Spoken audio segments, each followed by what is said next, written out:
खरं म्हणजे उद्धवजीने गद्दारी केली. त्यांनी गद्दारी केली बालासाहेबांनी. बालासाहेबांनी सांगितलं होतं की कुठल्याही परिस्थितीत काँग्रेस बरोबर जायचं नाही. त्यांनी काँग्रेसबद्दल काय बोललं होतं मी कूट अनकूट बोललो, माझ्यावर शब्द नाही आहे. त्याने सांगितलं काँग्रेसचे लोक छक्की आहे, युनक आहे आणि कधीही काँग्रेस बरोबर बसायचं नाही. त्यांच्या आयुष्य गेलं काँग्रेसच्या विरोधात काम करणं.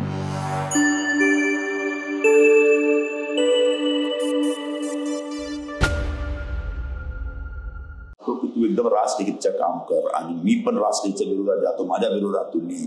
तो हा जो एक एक एक मार्गदर्शन आहे तो माझ्यासारखा एक त्यावेळचे एक तरुण मानसिकताला एक एक एक एक सपोर्ट देण्यासारखा होता. एक त्याही पुढे जाऊन जसं तुम्ही सांगितलं की तुमचा बाळासाहेबांचा पहिला परिचय जो होता तो असा एकदम एक फिल्मी आणि असा इम्प्रेस करणारा, म्हणजे आयुष्यभर प्रभाव आपल्यावर राहील असा प्रसंग. तो जो तुमच्या दोघांमधला जो कनेक्ट होता बाळासाहेबांच्या आणि तुमच्यामधला, तो हळूहळू इतका वाढला की पुढच्या 8-10 वर्षात तुम्हाला राज्यसभेची खासदारकी शिवसेनेकडून देण्यात आली.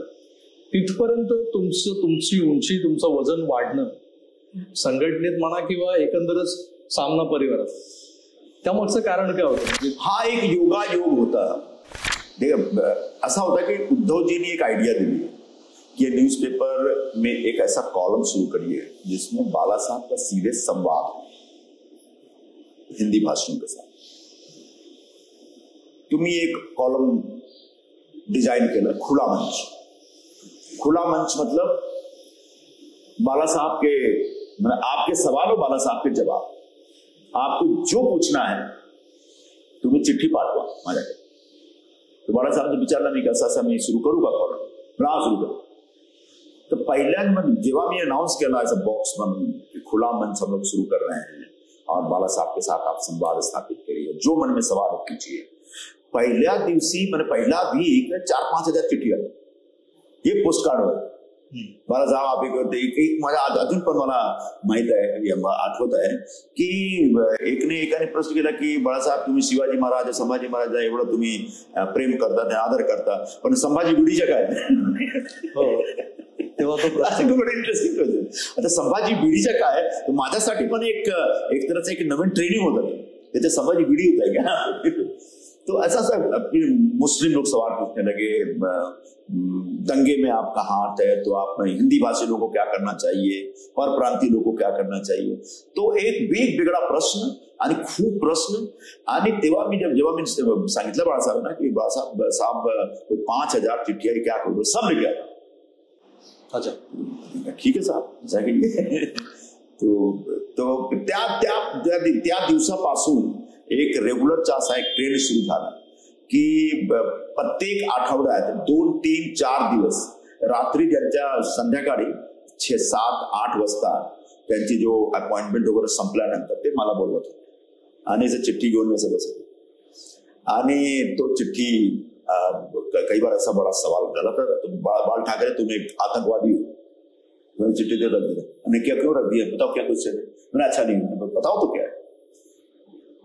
तो इसमें बड़ा घटिया क्वेश्चन बोला, क्या क्या है बोल, बाल ठाकरे तुम्हें आतंकवादी हो. हाँ ठीक हो, मैं जवाब देता इसका. तो पण एक बड़ा इन्स्पायरिंग मोमेंट होता की त्यांच्याशी मी शिकलो की कुठल्याही प्रश्न टाळायचा नाही, टाळून पुढे जायचं. Take on each and every question. जिथे जेवढा समजतं तुम्हाला तुम्ही टेक ऑन करा, सोडू नका. और त्यांनी ते सांगितलं की जब तुम सार्वजनिक जीवन में हो ना, पब्लिक लाइफ में हो, तो तरह तरह की बातें तुम्हारे बारे में होंगी. तुम उसको छुपा नहीं सकते, छुपाने की जरूरत ही नहीं है. बरोबर, उसको टेक ऑन करो, उसका जवाब दो, उसका हल ढूंढ दो. तो कितने लोगों का मुंह बंद करो, वो ठीक है उसको पूछने दो, वो पब्लिक है, उसको पूछने का हक है. तो ऐसे अलग अलग बहुत ऑफेंसिव क्वेश्चन होते थे. ऑफेंसिव क्वेश्चन का भी जवाब देते. तो जो खुला मंचचा जो कार्यक्रम होता ना, त्या कार्यक्रमामुळे म्हणजे समजा 93, 94 आणि 95 पर्यंत मी प्रत्येक आठवड्यात 3-4 दिवस 5 दिवस डेली त्यांच्याकडून बसायचो. आणि हळूहळू ते नेते होते आणि ते पण एक बडा स्कॉलर टाइप के विचारक होते. आणि प्रत्येक विषयावर त्यांच्या एक स्वतःच्या एक विश्लेषण होतो. तो त्याच्यावर ते बोलणं सुरू केलं आणि त्यावेळी ते मला खूप सारी जो शिवसेनेच्या गठन कसं झालं, शिवसेनेचं नाव कोणी सांगितलं, त्यांचे वडील बद्दल त्यांच्या मनात खूप आदर होता, त्यांचे वडील कसे होते, मार्मी कसं सुरू झाला, मार्मीची सुरुवात काय होती, त्याने कसं करिअर सुरू केलं, त्यांच्या लाईफमध्ये काय काय झालं, खूप मला असे गोष्टी सांगितल्या. आणि तो माझ्या एक समजा की माझ्या एक मस्तिष्क मध्ये आहे, बॅक ऑफ द माइंड सब कुछ आहे. तो माझी एक चांगली ट्रेनिंग झाली शिवसेनेमध्ये. आणि मी एक मूळ बिहारी माणूस, बिहारी म्हणजे त्यांच्या रक्तात राजकारण असतं, राजकारणाची समज त्यांच्या होतो. तो मला पण राजकारणाची समज होती, ठीक आहे, मी राजकारणामध्ये नव्हतो, पण राजकारणाची जो समज आहे तो कधी कधी मी पण काहीतरी बोलायचं पॉलिटिकल इश्यूवर, थोडा एक इंटरेस्ट घेऊन ते ऐकायचा. आणि तो एक अच्छा ऐसा है क्या, होना चाहिए क्या ऐसा, तो ज्यादा समझ आता है क्या, लेकिन मुझे सब लग रहा है बाकी ठीक है. तो अच्छा, फिर माझ्या हळूहळू शिवसेनेमध्ये मी एकटा होता जे त्यांच्याबरोबर हिंदीमध्ये बोलतो, बाकी सकाळपासून रात्रीपर्यंत ते मराठीमध्ये बोलत होते. माझ्याबरोबर जाणून बुजून ते हिंदीमध्ये बोलत होते. त्यांना त्यांच्यामध्ये एक जो शिकण्याची जो तडप होती ना, जबरदस्त होती. जेव्हा आम्ही भेटलो त्यांना त्यावेळी बहुतेक ते 60चे एज मध्ये होणार, पण त्यावेळी पण त्यांच्या मनात होता की हिंदी शिकायला पाहिजे, हिंदीचे वर्ड शिकायला पाहिजे. कधी कधी त्यांच्याकडून रविवारी, स्पेशली रविवारी त्यांच्याकडून खापाचा फोन होता की आप कभी आ रहे हो. मैंने कहा अभी आज तो कोई प्रॉब्लम, कल जरा आइएगा शाम को. ठीक है, शाम को पहुंच गए क्या, था वो जरा डायरी ना, तो डायरी लेके आते थे. हाँ, जरा 2-3 वर्ड मैंने नया सुना, जरा इसका मतलब बता. तो मैंने कहा वर्ड कहाँ से सुन लेते हैं.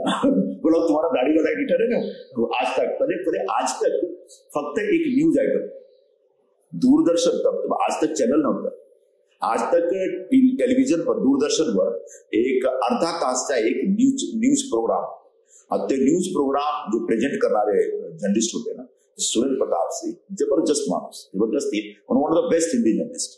त्यांनी रविवार त्यांनी सुरू केलं, धर्मीव मध्ये होते, टेलिग्राफ से होते, तो त्याने सुरू केलं आज तक. आणि त्यांचा जो प्रेझेंटेशन होता एवढा चांगला होता की नॉन हिंदी स्पीकिंग लोक पण त्यांच्या प्रोग्राम बघत होते आणि शिकत होते. काय त्यांच्याच होता कि ये प्रोग्राम आज तक इंतजार कीजिए, कल तक त्यांची लाइन.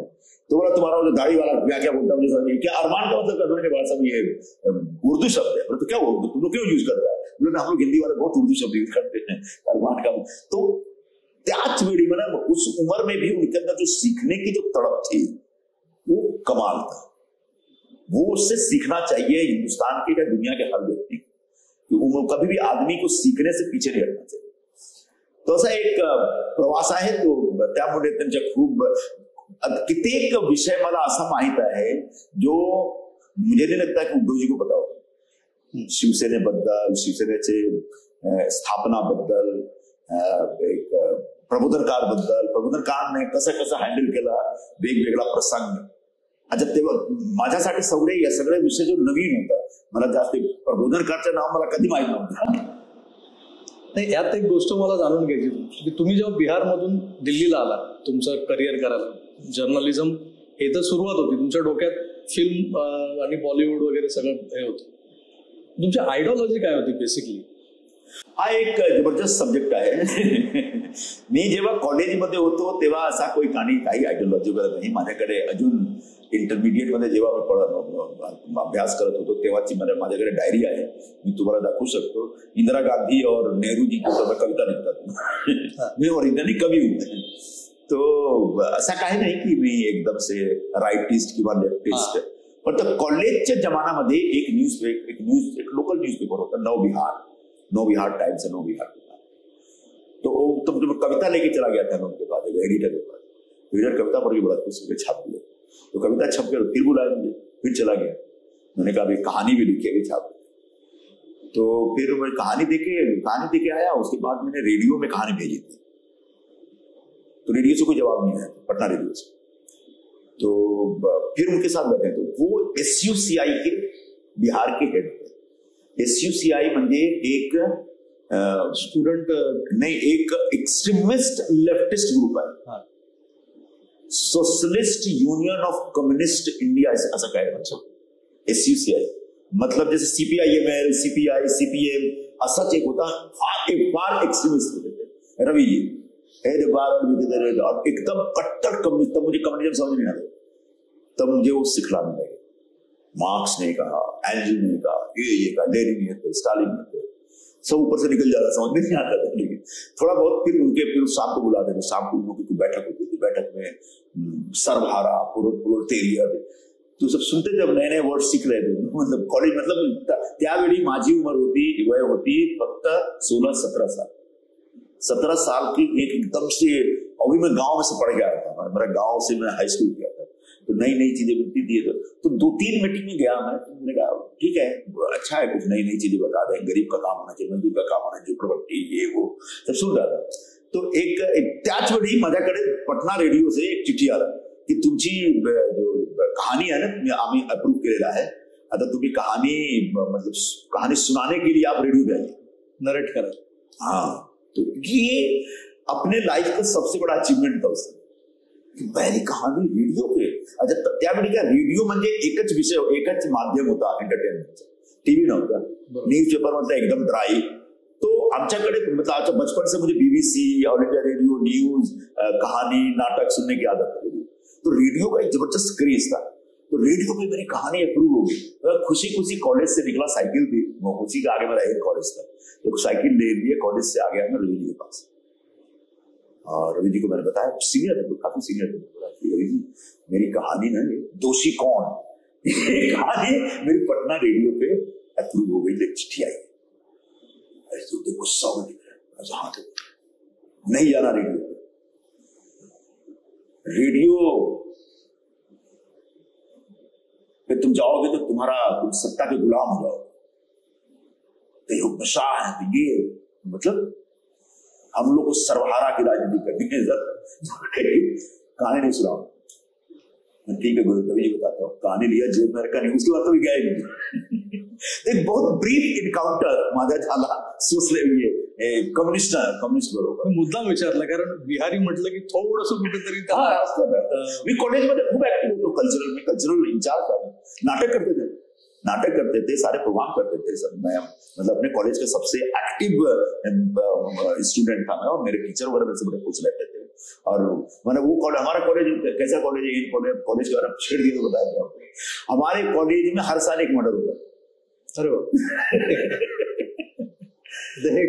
चांगली गोष्ट है कॉलेज, हमारा कॉलेज बहुत बदनाम कॉलेज। अच्छा, और पूरे बिहार के सारे जो बाहुबली, उनके बच्चे पढ़ते थे, उसके बीच मैं था, मेरा कोई बाहुबली वाला बैकग्राउंड नहीं। तो हम लोग जैसे पटना जो मगध है, पटना सेंट्रल बिहार है, तो पटना के पीछे जाएंगे तो भोजपुर एरिया, हम लोग वहां के हैं, तो इधर जाएंगे तो मैथिल एरिया, गंगा उस पार मैथिल लोग हैं। तो वहां मैथिल मतलब नॉर्थ बिहार और भोजपुरी बिहार, ये दोनों तरफ के जो बच्चे थे, उनके बीच गैंग राइवलरी, गैंग वार था पड़ता, लिटरली गैंग वार होता था। और एयर कॉलेज का हॉस्टल मतलब उसका अड्डा, कट्टे मिलते थे, हॉस्टल में कट्टे होते। तो एक बार हमने तय किया कॉलेज में, तब मैं ग्रेजुएशन में BA में आ गया था, BA में तय किया कि नाटक करना है। तो हमारे पास हमारे कॉलेज में एक प्रोफेसर थे, वो कलाकार थे, तो उन्होंने बोला कि मैं डायरेक्ट करूंगा, नाटक प्लान करते हैं। तो नाटक में हमने आज भी आदम दिया, डॉक्टर शंकर शेष का नाटक है, बहुत बढ़िया नाटक है। एक और द्रोणाचार्य म्हणजे आजचा जो एज्युकेशन सिस्टम आहे, कैसे एज्युकेशन सिस्टम मध्ये एक टीचर फेवरेटिझम करतो एक स्टुडंटला, या मोठे अंबानीच्या मुलगा बरोबर कसं फेवरेटिझम करतो, आणि गरीब एक 4 बाय स्टुडंट है, तो द्रोणाचार्य, अर्जुन, एकलव्य, वो कहानी और ये कहानी ऐसे मिक्स किया था, बहुत बढ़िया कहानी। तो वह नाटक कर गया। तो नाटक के पहले दिन जब रिहर्सल प्लान किया, तो ये मैथिली वाले सब आकर के पूरा हमारा तोड़ताड़ के बांध दिया।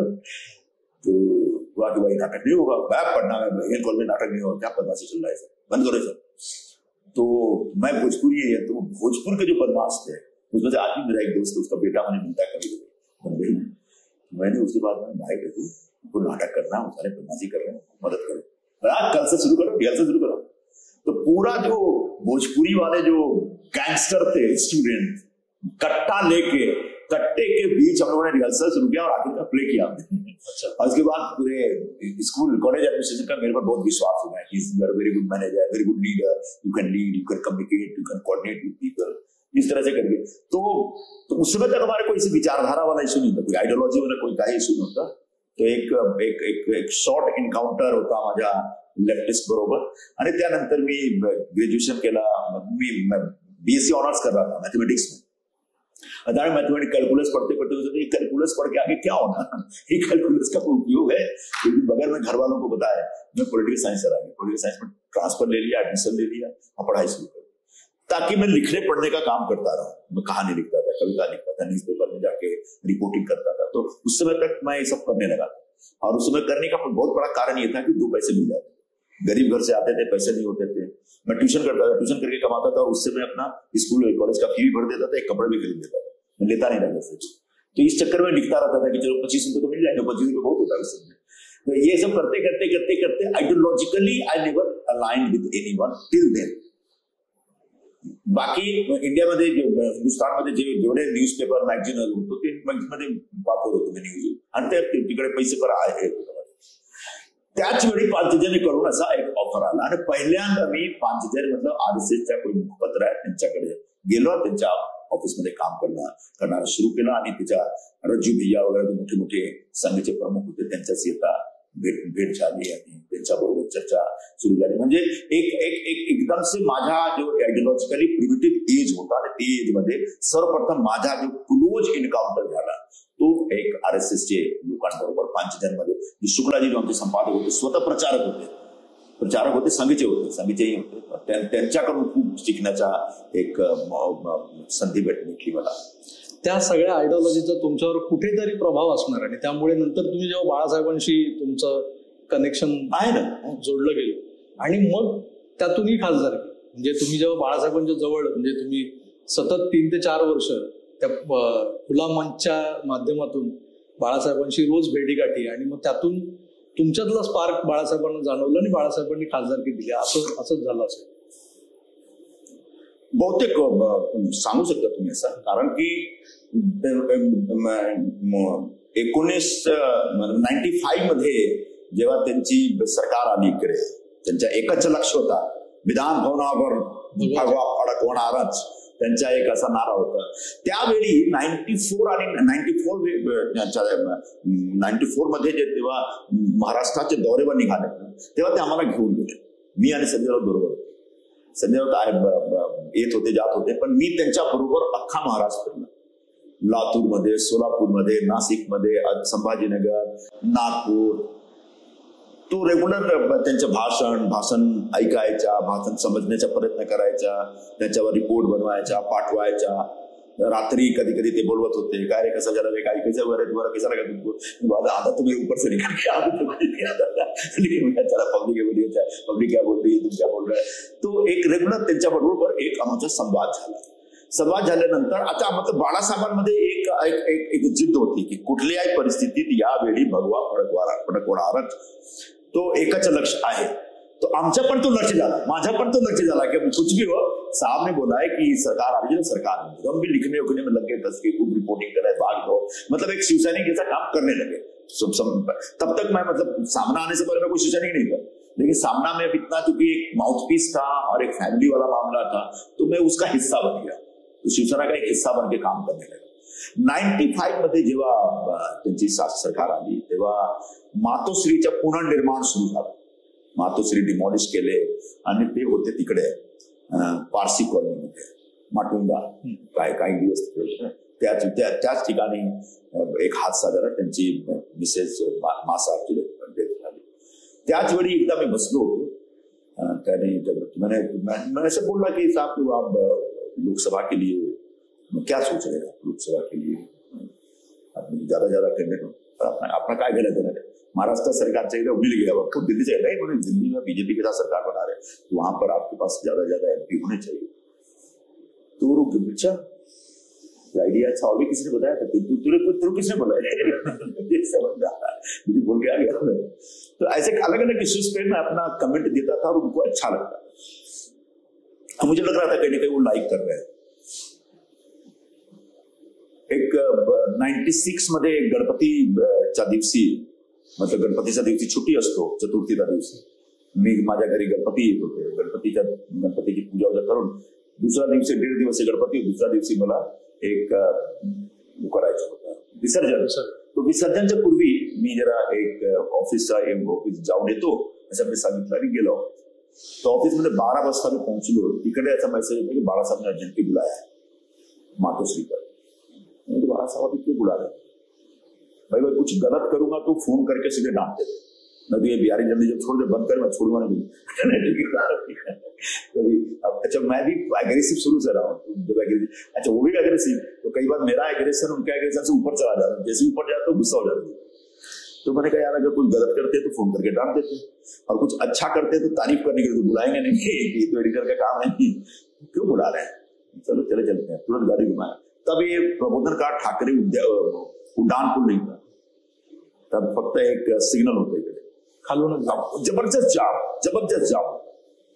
तो निघालो में 1-1.5 वाजता ते वर जात होते खालो मीटिंग करो. तो पहुंचते 1:15 बजने को. जैसे भी गुजरा तो उनका एक ये था चंद्रमणि जैसे हाथ रख के, जींस में से हाथ रख के, क्या भाई इतना दे रहा है बाहर साहब कब से, मेरे को क्या पता यार. तो जैसे साहब वेट करना आपके लिए. मैं जैसे ही तब तक दरवाजा खोल के निकले, उनके साथ लता दीदी निकल गई. लता दीदी और वो निकल रहे थे साथ. मैं गया, लता दीदी का पैर छुआ, बाळासाहेब का पैर छुआ. बाळासाहेब ने लता दीदी को निरूपम आमच्या हिंदी सामना, हाँ आम्ही ओळखते त्यांचे वाचतो कधी कधी. अच्छा त्याला मी राजसभामध्ये पाठवतो, मेरे को नहीं बोल रहा, उनको बोल रहे. अच्छा ठीक है, तुम लेट हो गया, दो बैठे उधर, जैको के साथ बैठ जाओ, बात कर लो, कल लास्ट डे नॉमिनेशन. आज माझं विसर्जन आहे, उद्या 3 वाजेपर्यंत नॉमिनेशन आहे. मला काही माहित नाही काय करायचं. गेले ते वरती, लता दीदी गेले घरी आणि ते वरती गेले. तो गया उद्योगी वर्ग है. संजय जी कल हम लोगों ने तय किया है कि आपको राज्यसभा भेजना है, करना कैसे. सुभाष देसाई बैठे हैं, वो सब करके देख. देसाई आमचे पब्लिशर होते, पार्टीचे जनरल सेक्रेटरी होते, सामनामध्ये होते थे भागेभागी. सामने में गए देसाई साहब ऐसे ऐसे उद्योगी, क्या आपको उनको कुछ पता नहीं क्या आ रहे थे क्या. मैंने कहा ऐसे उद्योगी. अच्छा ठीक है, तो कल आप 11 बजे आ जाइए. 11 बजे आली तो पेपर बड़ी बताता हूँ. माझ्याकडे एकही कार्यकर्ता नव्हता, मी पॉलिटिकल ऍक्टिव्हिस्ट नव्हतो. तो मैं सामना के एक लड़के को इधर भेज रहा हूँ, फिर ये भेज रहा हूँ. त्यावेळी तोपर्यंत जो सेशनचा जो एक सिस्टम होता ना की इन्कम सर्टिफिकेट आणि हा व्यवस्था नव्हता. फक्त एक मतदार यादीच्या उताराची आवश्यकता होती. मतदार यादीच्या उताराचं काम मी तिकडे निघालो. विसर्जन इकडे मी विसर्जन करा, दुसऱ्याला तिकडे पाठवलं, ये वो करते करते विसर्जन कर. विसर्जनच्या नंतर मी सांगितलं घरी की असा असा प्रपोजल आहे, उद्या करायचं आणि राज्यसभेची तयारी.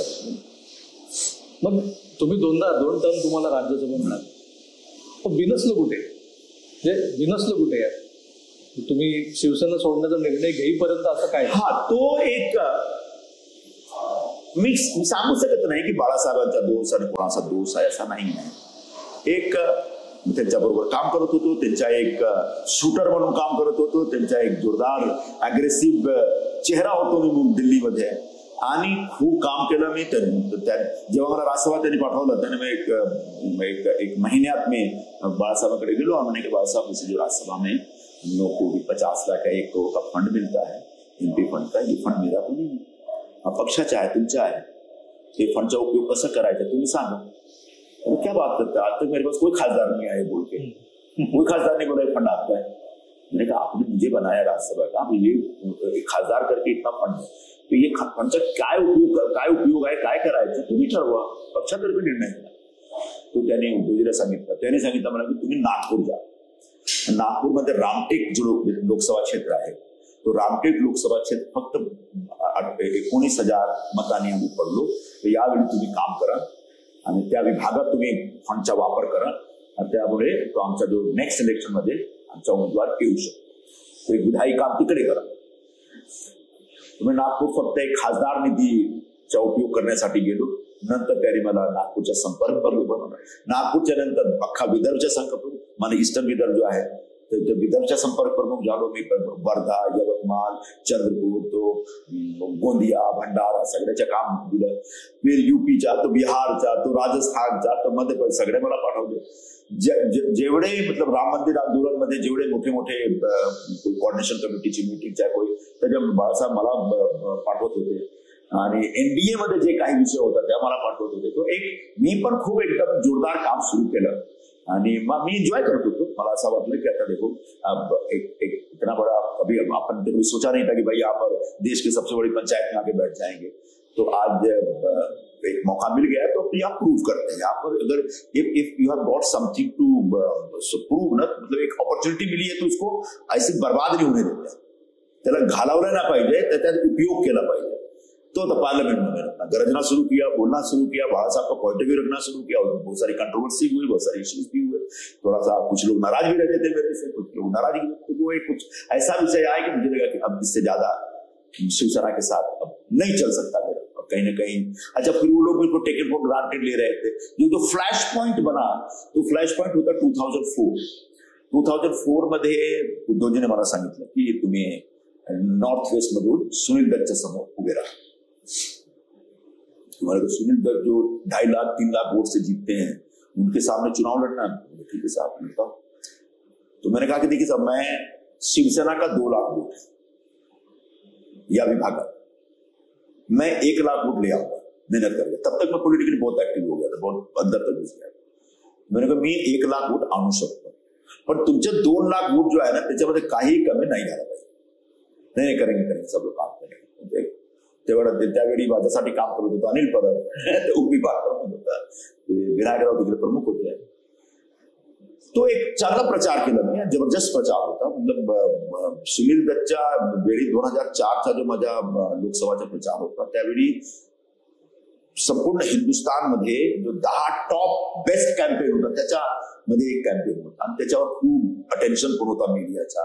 त्यावेळी एवढा सोशल मीडिया आणि इलेक्ट्रॉनिक मीडिया नव्हता पण एक जोरदार अटेन्शन होता आणि सगळ्यांनी सांगितलं की एक जोरदार कॅम्पेन. आणि मतलब 8 वाजे सकाळपासून 2 वाजता रात्री पर्यंत मी काम करतो. मी पण एक चॅलेंज घेतला की सुनील दत्त को हरा दिया जाए.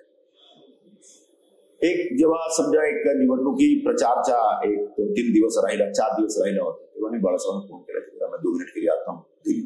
एकदम काला हो गया था. मैं 1 बजे के आसपास पद यात्रा छोड़ के गया. मैंने साहब एक मीटिंग हमारे लिए आती है. क्यों बोला ये जो खेरवाड़ी का जो मराठी बेल्ट है यहाँ पर थोड़ा अपने खिलाफ कैंपेन चल रहा है. तब हमारी पार्टी के कुछ लोग इस तरह से SMS कैंपेन चला रहे थे की मराठी माणसाच्या न्याय आणि हक्कासाठी संजय निरुपमला पाळायला पाहिजे. मेरा क्या दोष है भाई. अरे मुझे एक दिखा दिया, बीजेपी के एक साथी ने दिखा दिया कि देखो कैसे चल रहा है. तो मैंने बात सब इतना नहीं बोला. मैंने बोला कि साथी मराठी मैंने at the end of the day मैं एक नॉन महाराष्ट्रियन हूँ. ठीक है शिवसैनिक हूँ, कट्टर हूँ, खूब काम करता हूँ, आप मुझे बहुत चाहते हैं और आपके साथ मेरी जो लॉयल्टी है उस पर कोई सवाल नहीं उठा सकता, सबको मालूम है. फिर भी कहीं ना कहीं मेरे खिलाफ एक प्रचार चल रहा है. तो अब आप मुझे थोड़ा एक मीटिंग ले लीजिए मराठी में. और वो नहीं लिया गया और वहीं से मैं आ गया. अच्छा. तो और जो मराठी बेल्ट से हार गया और जो सुनील दत्त 2.5 लाख 3 लाख से जीतते थे वो सिर्फ 38,000 40,000 से जीते. तो सब लोग बोलने लगे कि यार संजय निरुपम जीत सकता है. लेकिन परसेप्शन रहता है कि निरुपम बहुत अच्छे है, मजबूत है, फायरी है, लेकिन जीत नहीं पाएगा. सुनील दत्त निकम्मा आदमी है लेकिन इसको हराना मुश्किल. तो वो परसेप्शन था. जैसे रिजल्ट आया परसेप्शन बदल गया कि सुनील दत्त हार सकता था और ये जीत सकता था. फिर मैंने जब पूरा जो सब आया इलेक्शन का रिजल्ट आया सब स्टडी किया तो मैंने देखा कि यार उसी बेल्ट में दिक्कत है. तो उसका एक कहीं ना कहीं दिल में चुभ गया कि इतना करने के बाद भी अगर मेरे लिए कहीं ना कहीं कुछ कमी है तो बहुत सोचना पड़ेगा. फिर मला एक मित्राने सांगितलं की सुनील दत्त जब तुम्हारा कैंपेन चल रहा था जोरदार और सुनील दत्त को लग गया कि हार जाएगा तो बाला साहब के पास गया था और सुनील दत्त बोले कि बाला साहब मेरा आखिरी चुनाव है, मेरी मदद कर. और शायद इस वजह से आपको पार्टी ने थोड़ा सा मदद करने से कम किया. तो मैंने कहा तो धोखा हो गया. तो उस दिन से मेरा दिल टूटा. फिर जो डिस्प्यूट, विवाद, जो कंट्रोवर्सी थी, कोई दूसरे विषय पे थी और उस कंट्रोवर्सी को में निकल गया। मैंने कहा आप यहाँ पर लंबा नहीं, इतने साल करने के बाद भी अगर इस तरह का भेदभाव है तो ये लंबा फिर नहीं चलेगा, इस वजह से त्याला 20 वर्ष झाली, आता तुम्ही पुन्हा त्याच शिवसेनेत प्रवेश केला, आता तुमच्यावरती नव्या जबाबदाऱ्या आहेत आणि एकनाथ शिंदे साहेबांनी खास करून तुम्हाला जे तुमच्या प्रवेशाच्या वेळेला ते जे भाषण होतं म्हणजे त्यांचंही आणि तुमचंही, तुम्ही कुठल्या अपेक्षेविना शिवसेनेत आलेला आहात आणि शिंदे साहेबांनी तुम्हाला याच अपेक्षेने त्यांची मदत करायला म्हणून जे एकटे ते धावतात. आता आपण पाहतोय की मागच्या 2-2.5 वर्षात या शिवसेनेचा जो काही भार आहे तो एकनाथ शिंदे त्यांच्या खांद्यावर घेऊन पुढे चालले. संजय निरुपम सारखं एक नाव, एक जुना शिवसैनिक जो त्यांच्या आता सोबतीला आलाय, त्याने खूप मोठा फरक पडेल हे असं परसेप्शन सगळीकडे क्रिएट झालंय आणि ते काही चुकीचं नाहीये. तुमच्या आतापर्यंतच्या आपल्या बातचीतमध्ये जे काही बाहेर आलंय त्याचं फलित असं आहे की प्रेक्षकांना कळून चुकलं असेल की संजय निरुपम हे नुसतं नाव नाहीये, त्याच्या मागे किती मोठा इतिहास. आणि त्याचमुळे कुठेतरी शिंदे साहेबांनी तुम्हाला त्यांच्या सोबत घेतलं, तुम्ही आता खांद्याला खांदा लावून लढताय. ही लोकसभेची निवडणूक तुम्ही कशी पाहताय? म्हणजे ही मुंबईतल्या, आता तर शेवटचा जो हा टप्पा आहे तो मुंबईतल्या काही जागांसाठीचा आहे.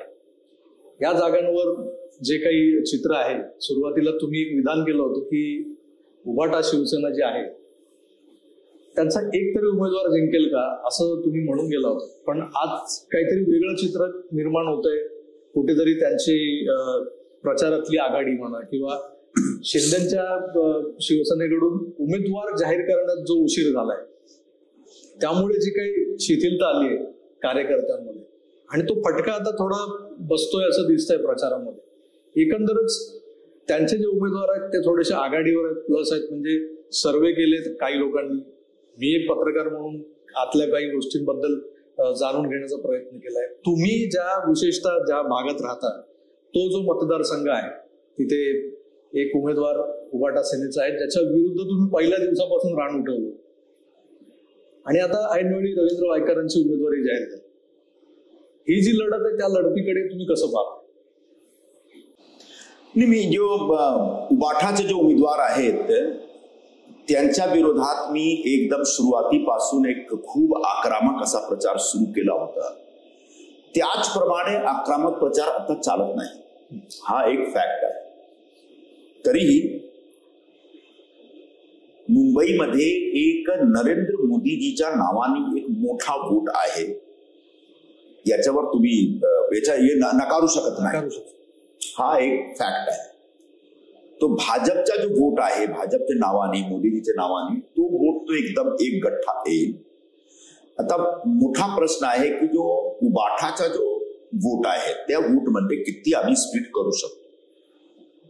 तो मी पण उमेदवार होतो या विभागाचे आणि माझी पण इच्छा होती, पण मला शिंदे साहेबांनी सांगितलं की मला उबाठाच्या वोट कापायचा आहे, स्प्लिट करायचा आहे, यामुळे मराठी कॅन्डिडेट दिला पाहिजे. तो आता मला असं वाटतो, माझा विश्वास आहे की वायकर एक कोकण मूळचे मराठी उमेदवार आहेत आणि जुने उमेदवार आहेत, 3 वेळाचे आमदार आहेत आणि यामुळे आणि 4 वेळाचे नगरसेवक पण आहे आणि नोन फेस आहे. मराठी लोकांमध्ये खूप एक नोन फेस आहे, पॉप्युलर फेस आहे. यामुळे मला असं वाटतं की ते मराठी वोट स्प्लिट करू शकतात. आता किती करतात मला माहित नाही, पण एक साइजेबल वोट ते स्प्लिट करू शकतात, माझा असा विश्वास आहे. जर मराठी वोट स्प्लिट केला आणि भाजपच्या सगळ्या वोट आमच्याकडे आला तो नक्की जिंकू शकतात.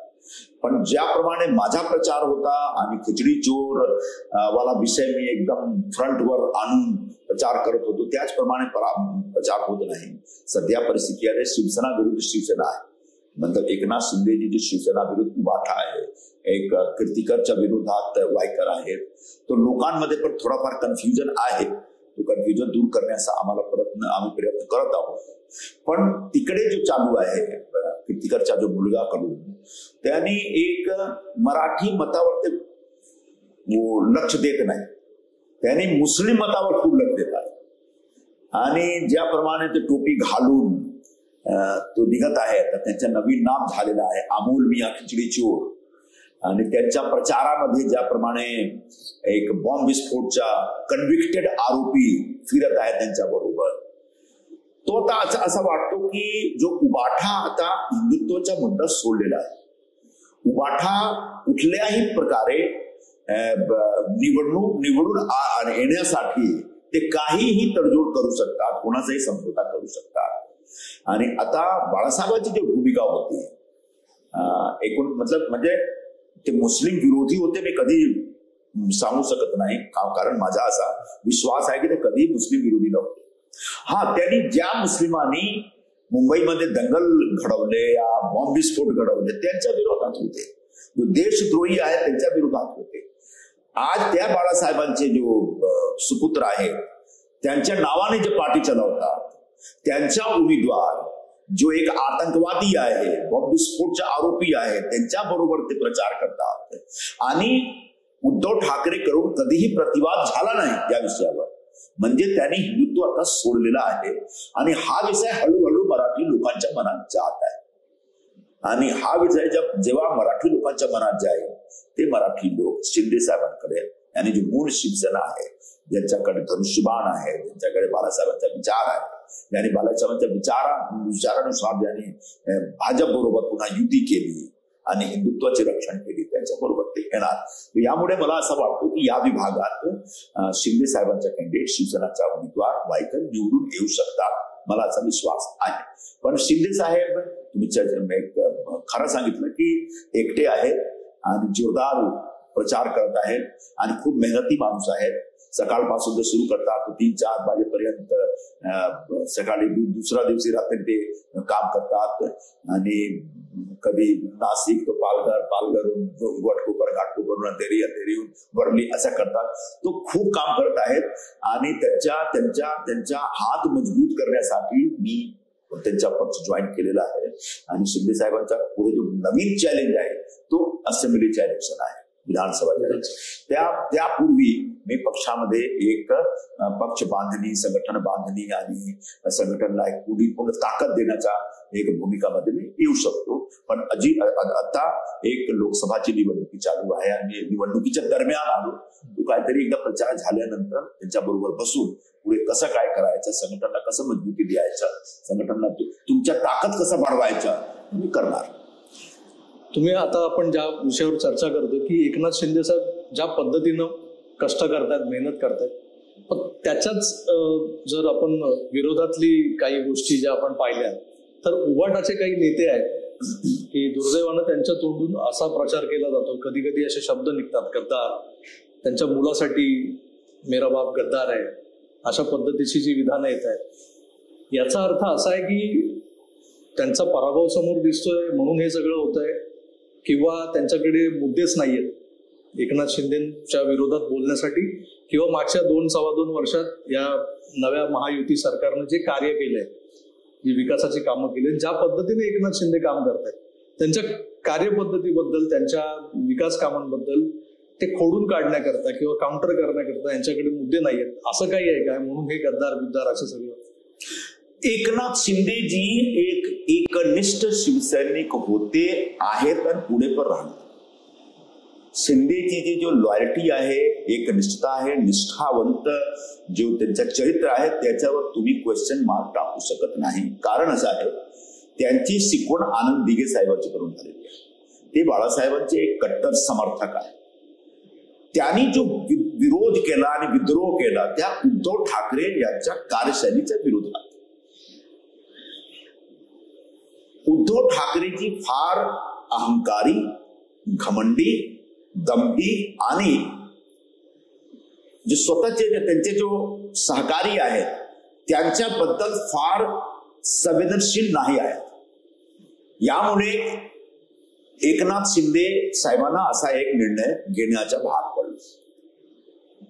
त्यांचा एक मुद्दा वाजिब आहे की शिवसेना आणि भाजप बरोबर निवडणुकी लढली होती 2019 मध्ये. हिंदुत्वाच्या नावाने तुम्ही वोट घेतलं आणि आता मुख्यमंत्रीच्या खुर्ची घेण्यासाठी तुम्ही भाजपला और हिंदुत्वाला धोका देऊन, त्याला धक्का मारून तुम्ही काँग्रेस बरोबर हात मिळवता, हा चुकीचा निर्णय. त्यावेळी पण मी विरोध केला होता. मी काँग्रेसमध्ये राहून विरोध केला होता की हा जो अलायन्स आहे तो चुकीचा आहे. अच्छा, उद्धवजींनी काय केलं? खरं म्हणजे उद्धवजीने गद्दारी केली. त्यांनी गद्दारी केली बाळासाहेबांची. बाळासाहेबांनी सांगितलं होतं की कुठल्याही परिस्थितीत काँग्रेस बरोबर जायचं नाही. त्यांनी काँग्रेसबद्दल काय बोललं होतं मी कोट अनकोट बोलतो, माझ्यावर शब्द नाही आहे. त्यांनी सांगितलं होतं की काँग्रेसचे लोक स्काउंड्रल आहेत. स्काउंड्रल एक इंग्लिश वर्ड आहे. स्काउंड्रलच्या एक्झॅक्ट मिनिंग काय मला पण जास्ती माहित नाही. स्काउंड्रल म्हणजे हा ऐकला बदमाश टाईप का. त्याच्या मी डिक्शनरीमध्ये त्याच्या मी मिनिंग म्हणजे अर्थ शोधण्याचा प्रयत्न केला. ते स्काउंड्रल मध्ये होतो नीच, लुच्चा, लुख्खा, हरामजादा, धोखेबाज, चीटिंग करने वाले. त्याने सांगितलं काँग्रेसचे लोक छक्के आहेत, युनक आहेत, लुच्चे आहेत आणि कधीही काँग्रेस बरोबर बसायचं नाही. त्यांच्या आयुष्य गेला काँग्रेसच्या विरोधात काम करण्यामध्ये. तो आता तुम्ही ज्या बाळासाहेबांच्या नावाने तुम्ही राजकारण करता त्या बाळासाहेबांच्या विचाराचे तुम्ही गद्दारी केलं. तो रिअल गद्दार तर तुम्ही झालात ना. तो जेव्हा यांची एक महिला सांसदने सांगितलं की श्रीकांत शिंदे यांच्या कपाळावर लिहिला पाहिजे की मेरा बाप गद्दार आहे, तेव्हा मी जवाब दिला की असली गद्दारी तो उद्धव ठाकरेने की आहे. आणि याचप्रमाणे आदित्य ठाकरेच्या कपाळावर लिहिला पाहिजे की मेरा बाप महागद्दार आहे. त्याने हिंदुत्वाची गद्दारी केली, बाळासाहेबांची गद्दारी केली, मतदारांची गद्दारी केली. तो हा फक्त एक. अच्छा, उद्धव ठाकरे स्वतः जेव्हा चीफ मिनिस्टर होते त्यांच्या कंट्रोलमध्ये इंटेलिजन्स होता. त्यांच्याकडे इंटेलिजन्स रिपोर्ट नव्हती का की तुमचे आमदार काय करत आहेत, तुमचे आमदार आणि भाजप बरोबर काय होत आहे का, तुमच्या आमदार मध्ये काहीतरी असंतोष आहे का, तुमच्या कार्यप्रणालीच्या विरोधात काहीतरी लोकांच्या मनात आहे का, तुम्ही कसं नेते आहे. तर तुम्ही एकदम आलसी, लोकांनी भेटायचं नाही. एका आमदाराने सांगितलं की कधी कधी वर्षा बंगलेवर जेव्हा गेले ते उद्धव ठाकरे जेव्हा चीफ मिनिस्टर होते त्यांच्या भेटण्यासाठी, तर 10 तास ते बाहेर बसले होते. तर तुम्ही तुमच्या आमदारांशी काही संवाद नाही आहे, तुमचे जो शिवसैनिक कार्यकर्ता त्यांच्याशी काही संवाद नाही. आणि तुम्ही चुकीचा निर्णय घेता. तुम्ही कोणाच्या काही ऐकत नाही. तुमचे लोक जर समजा शिवसेनेच्या हितमध्ये शिवसेनेसाठी काहीतरी चांगला सूचना देतात, तुम्ही त्यांच्याशी ऐकत नाही. म्हणजे हा तुमची गलती आहे ना, तुमची चूक आहे ना. तुम्ही फक्त एकच माणसाचे ऐकता, तो आहे संजय राऊत. संजय राऊतनी एनसीपी तोडला, नष्ट केला. आता तुमच्या शिवसेना नष्ट केला, आता काँग्रेस पण नष्ट करत आहे. असं माना ज्यांच्याकडे राजकारणचा काही प्रॅक्टिकल एक्सपिरियन्स नाही, तो फक्त एक जर्नलिस्ट आहे आणि योगायोगाने राज्यसभामध्ये गेला. माझ्या नंतर एकही निवडणुकी लढण्याचा त्यांच्याकडे काही अनुभव नाही. एक साधा नगरसेवकच्या निवडणुकीत तो लढलेला नाही, पण तो बडबड करतो, काहीतरी सांगतो, तुम्ही त्यांच्या ऐकता आणि स्वतःच्या पायावर उलाढी मारता. हा परिस्थिती आहे. तो याच आधारावर मी सांगू शकतो की एकनाथ शिंदे साहेबांनी एक योग्य निर्णय घेतला. त्यांनी शिवसेनेला बचावलं. त्यांच्या बरोबर जो 50 पेक्षा जास्ती आमदार आले ते सगळे चूक केली का? सगळ्यांनी चूक केली का? सगळे मूर्ख होते का? सगळ्यांनी गद्दारी केली का? सगळे तो शिवसैनिक होते ना. सगळे बाळासाहेबांचे एकनिष्ठ होते. पण सगळ्यांनी निर्णय घेतला की उद्धव साहेबांचा जो निर्णय आहे तो चुकीचा आहे, काँग्रेस बरोबर नाही ठरायचा. उद्धव साहेबांची कार्यप्रणाली तो चुकीचा आहे. ते लोकांना भेटत नाही, लोकांचं काम करत नाही, लोकांमध्ये जात नाही. त्या कोविडच्या दरम्यान ते दररोज फक्त फेसबुकवर होते. आम्ही मास्क लावून लोकांच्या मध्ये होतो. दररोज अन्नधान्य बांटायचा, जेवण बांटायचा, फवारा टाकायचा. दररोज माझा काही घेणं देणं नाही, पण लोकांमध्ये तकलीफ आहे, लोकांमध्ये जायला पाहिजे. आणि तुम्ही फक्त फेसबुकवर बोलून तुमची ड्युटी पूर्ण झाली असं तुम्हाला समजतो. तो एक चुकीच्या माणसाकडे बाळासाहेबांनी शिवसेनेचा नेतृत्व दिला होता ते आता चूक करेक्ट केला एकनाथ शिंदे साहेबांनी. मित्र, एकंदरच या आमच्या गप्पा टप्पांमधून आजच्या पॉडकास्टचा जो माझा उद्देश होता की एक राजकारणी संजय निरुपम, माजी खासदार संजय निरुपम आणि आपण ज्यांचे अग्रलेख अगदी दोपहर सामनापासून वाचत आलो ते संजय निरुपम आणि त्यांचा जो बिहार ते दिल्ली ते मुंबई असा जो प्रवास होता, त्यानंतर जो खंड पडला होता मागच्या 20 वर्षात की ते एका विचारधारेला सोडून वेगळ्या विचारधारेसोबत गेले होते आणि आज पुन्हा स्वगृही परतलेत, शिवसेनेचे नेते आहेत आणि भविष्यात शिवसेनेला, बाळासाहेबांच्या शिवसेनेला उभारी देण्याचं कार्य एकनाथ शिंदेसोबत खांद्याला खांदा लावून ते करणार आहेत. हा त्यांचा निर्धार आज आपण इथे ऐकला आणि याच टप्प्यावर मला वाटतं या गप्पा टप्पांचा अंत करणं अतिशय सुयोग्य ठरणार आहे. संजयजी, तुम्ही तुमच्या या व्यस्त दिनक्रमातून आता लोकसभेच्या निवडणुकांची जबाबदारी तुमच्यावर आहे, प्रचाराला जायचंय आणि मी बघितलं की सतत मागे पुढे आता एक जण बाईट घेऊन गेला आणि ह्या परिस्थितीत तुम्ही एवढा वेळ मला दिला त्याबद्दल आमच्या प्रेक्षकांच्या वतीने तुमचे मनपूर्वक आभार मानतो. धन्यवाद. आणि या ठिकाणी आपली रजा घेतो. पुन्हा भेटूच, तोवर आपली काळजी घ्या आणि पाहत राहा आकाराडीची नाही. धन्यवाद. नमस्कार.